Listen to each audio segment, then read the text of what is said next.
नमस्कार, रामराम महाराष्ट्र न्यूज मध्ये आपले स्वागत आहे।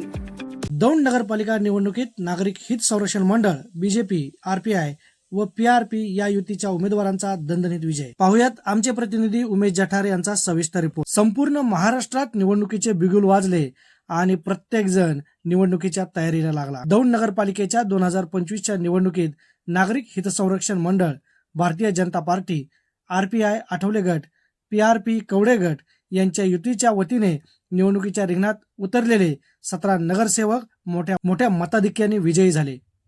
यावेळी विजयी उमेदवारांसमवेत पदयात्रा काढून ग्रामदैवत श्री भैरवनाथ महाराज, छत्रपती श्री शिवाजी महाराज यांच्यासह सर्व महापुरुषांना अभिवादन केले।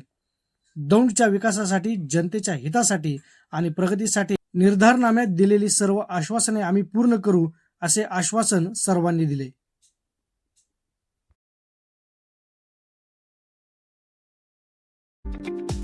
अशाच नवनवीन बातम्या पाहण्यासाठी आमच्या YouTube चॅनलला सबस्क्राईब करा। फेसबुक आणि Instagram पेजला फॉलो करा।